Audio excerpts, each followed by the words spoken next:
कहानी की शुरुआत एक सीरियल मर्डर केस में किम जी बूम नाम के एक आरोपी से होती है। सबूतों की कमी और सिर्फ एक शख्स की गवाही के आधार पर किम जी बूम को सिर्फ एक मर्डर केस में 15 साल की जेल की सजा सुनाई गई, जिससे कोर्ट रूम में मौजूद पीड़िता के परिवार जज के फैसले से काफी निराश हुए। डे यंग नाम का एक डिटेक्टिव परेशान था, क्योंकि उसे यकीन था कि किम जी बूम ही वह व्यक्ति था जिसने उसके सुपीरियर डिटेक्टिव नुम की हत्या की है, और उसने वादा किया कि एक दिन उसे वह सजा मिलेगी जिसके वह हकदार है। शोरगुल भरे कोर्ट रूम में एक छोटी लड़की भी थी जो पीड़िता की बेटी थी। वह नुम हीजू थी जो डिटेक्टिव नुम की बेटी थी। बाद में बाहर डिटेक्टिव डे यंग हीजू के पास गया और उसे अपने सुपीरियर की बेटी के साथ जो कुछ हुआ उसके लिए उसे बहुत दुख था। घटना के दिन की बात करें तो हीजू के पिता, जो उस समय एक हत्या के मामले की जांच कर रहे थे, अचानक एक अनजान व्यक्ति ने उन्हें चाकू मार दिया था। अपनी बेटी के जन्मदिन के लिए उपहार ले जाते समय डिटेक्टिव नंब ने अपने शरीर को घसीटते हुए उनकी सोती हुई बेटी के पास पहुंचाया, इससे पहले कि वह खून से लथपथ हो जाए और मर जाए।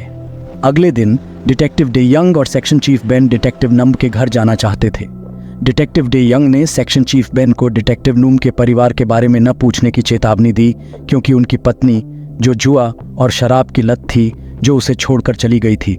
जब वे घर में घुसने वाले थे तो डिटेक्टिव डे यंग फर्श पर खून के धब्बे देखकर चौंक गए, और जब उन्होंने जांच की तो उन्हें विश्वास नहीं हुआ कि उन्होंने क्या देखा। यह छोटी हीजू थी जो अपने पिता के मृत शरीर के साथ अपना जन्मदिन मना रही थी। यह देखने के बाद डिटेक्टिव डे यंग ने अपने सुपीरियर की बेटी की देखभाल करने का निश्चय किया और यह फैसला किया कि किम गीबूम को वह सजा मिले जिसके वह हकदार थे। 15 साल बाद किम गीबूम को रिहा कर दिया गया और उनका स्वागत करने वाला पहला व्यक्ति डिटेक्टिव डे यंग था। किम गीबूम ने पूछा कि क्या डिटेक्टिव डे यंग को अब भी लगता है कि वह सीरियल मर्डर का अपराधी है। डिटेक्टिव डे यंग ने केवल इतना कहा कि अगर वह अपने पिछले पापों का प्रायश्चित करना चाहता है तो वह उससे संपर्क कर सकता है। इस बीच हीजू अपने पसंदीदा वायलिन प्लेयर को देख रही थी। वह एक सुंदर और लापरवाह लड़की बन गई थी। उस दिन उसने एक कविता लिखी जो उसे मिला था, जिसमें कहा गया था कि संगीत के बिना जीवन एक गलती है, और फिर उसने इसे दीवार पर चिपका दिया जहां ढेर सारे अन्य कविता की पंक्तियां बड़े अच्छे से चिपके हुए थे। उस दिन हीजू ब्रेस्ट कैंसर दिवस मनाने के लिए लोगों को रिबन बांटना चाहती थी, लेकिन अपना काम करने से पहले उसने अपनी मां को दूर से देखने के लिए समय निकाला। उसके कुछ समय बाद उसने अपनी मां के नए पति को देखा, जो कि एक जुआरी था। फिर उसने उस आदमी से मुलाकात की और उसे अपनी मां के साथ अच्छा व्यवहार करने की चेतावनी दी। पुलिस स्टेशन पर पता चला कि हीजू एक कर्मचारी के रूप में काम करती है और उसे उनका सौभाग्य माना जाता था। इस बीच डिटेक्टिव डे यंग को डिवीजन चीफ के पद पर सम्मानित किया गया था। उसने अपने सहकर्मियों से कुछ पैसे एकत्र किए ताकि हीजू को उसकी कड़ी मेहनत के लिए सैलरी दिया जा सके। हीजू, जो पुलिस के माहौल में पली बढ़ी थी, वहां के सभी कर्मचारियों से प्यार करती थी। कहीं और गी बूम को जोंग मिन सू के नाम से एक टेलीफोन नंबर की तलाश करते देखा गया था, और जब से उसे रिहा किया गया था तब से डिटेक्टिव डे यंग द्वारा उसकी लगातार निगरानी की जा रही थी। किम जी बूम की निगरानी करते समय एक नए डिटेक्टिव ने गी बूम के बारे में पूछा और यह पता चला कि किम जी बूम ने अपनी प्रेमिका को मार डाला था जो उसे धोखा दे रही थी। नए डिटेक्टिव ने फिर से पूछा कि गी बूम ने अपने शिकार को कैसे मारा, और यह बताया गया कि किम जी बूम ने पीड़ित की बांह को पीछे से तब तक पकड़ा जब तक वह टूट नहीं गई, और उसके बाद पीड़ित के सिर को प्लास्टिक की थैली में तब तक ढक दिया जब तक कि पीड़ित की सांसें नहीं फूल गईं। किम जी बूम अक्सर अपने शिकार के शरीर को कुत्ते के पट्टे से लटका देता था। किसी होटल के कमरे में किम जी बूम ने एक तवायफ को किराए पर बुलाया और तवायफ का हाथ पीछे की ओर खींचते हुए किम जी बूम को याद आया कि कैसे उसने अपनी पहली प्रेमिका को मारा था जो उसे धोखा दे रही थी। दूसरी ओर तवायफ स्पष्ट रूप से ऐसे पागल क्लाइंट को पाकर अनकंफर्टेबल थी। किम जी बूम के साथ अपना काम करने के बाद तवायफ ने दलाल से उसकी कार में मुलाकात की, जबकि उसी समय एक कोट पहने हुए व्यक्ति उन पर नजर रख रहा था, जो कि नुम हीजू थी। होटल के तहखाने में दो डिटेक्टिव डे यंग ने किम जी बूम पर नजर रखने के लिए कहा था, जो अभी अभी आए थे, जबकि हीजू, जो किम जी बूम के होटल के कमरे में जाने वाली थी, उसने गलती से दलाल को देख लिया। हीजू ने एक रहस्यमय आदमी को भी देखा जिसने अचानक दलाल की गर्दन पर वार किया और बाद में कार में तवायफ को मार डाला। यह देखकर हीजू परेशान हो गई, क्योंकि वहां एक और व्यक्ति था जिसकी हत्या करने की स्टाइल उसके पिता को मारने वाले व्यक्ति के समान थी। अगले दिन स्थानीय निवासी एक कार में 2 डेड बॉडी को देखकर हैरान थे। डिटेक्टिव डेयंग को यह पता चलने पर बहुत गुस्सा आया कि अपराध स्थल के पास पुलिस अधिकारी मौजूद होने के बावजूद हत्या हुई थी। फिर उसने किम जी बूम और उसके साथी के बारे में पूछा।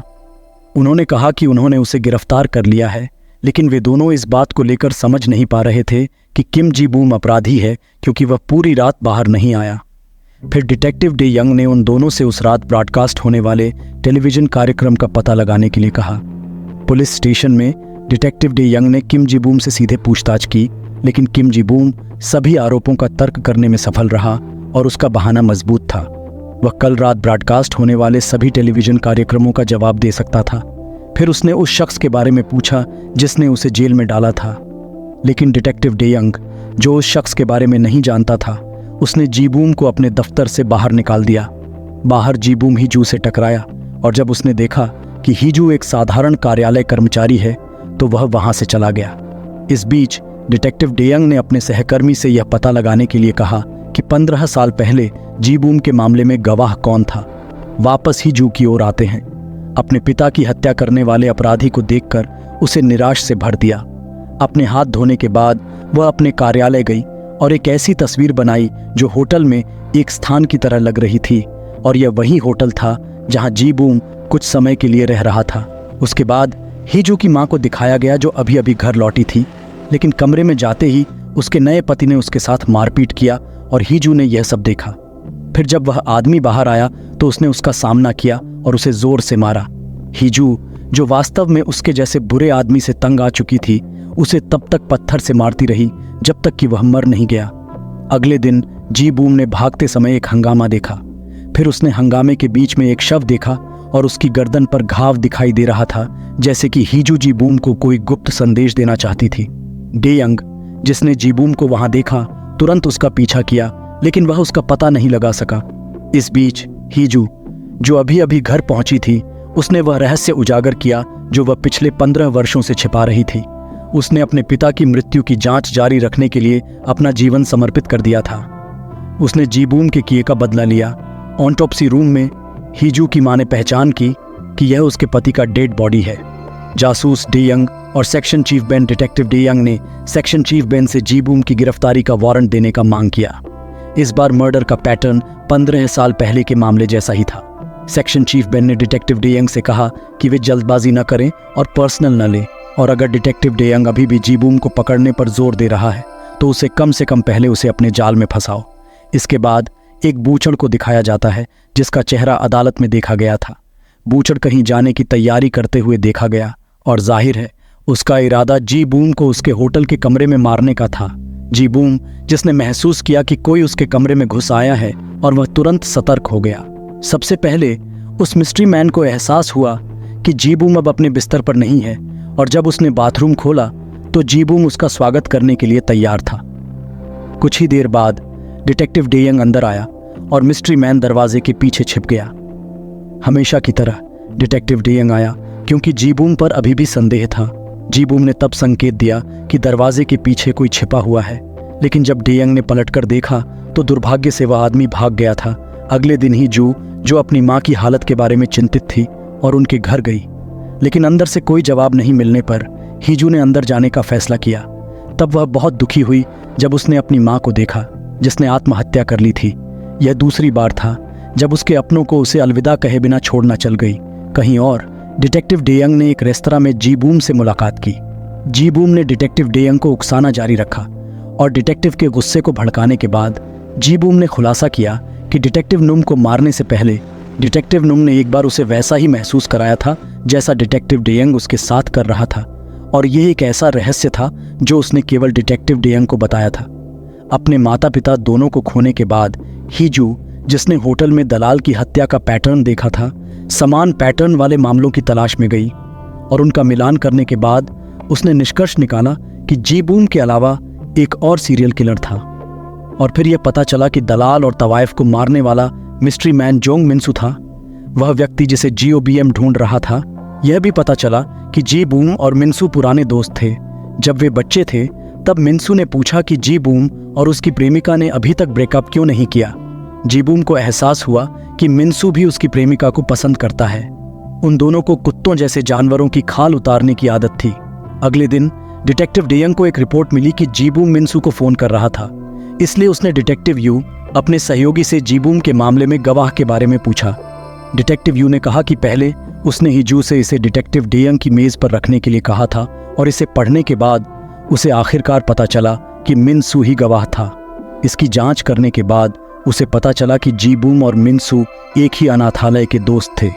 और जब डिटेक्टिव डेयंग ने जीबूम के आखिरी मामले को देखने की कोशिश की, जब उसने अपनी प्रेमिका को मार डाला था जिसका किसी और के साथ अफेयर चल रहा था, तो यह मिनसू ही था जिसने इसकी रिपोर्ट की थी और जीबूम मिनसू की तलाश कर रहा था। इन सब के कारण डिटेक्टिव डेयंग को इस बारे में बुरा लग रहा था। इस बीच हिजू को मिनसू की पहचान मिल गई थी क्योंकि उसने डिटेक्टिव डेयंग की डेस्क पर रखने से पहले डेटा की फोटोकॉपी कर ली थी। फिर वह सबसे बड़ा कुत्ता लीश खरीदने के लिए एक पालतू जानवर की दुकान पर रुकी।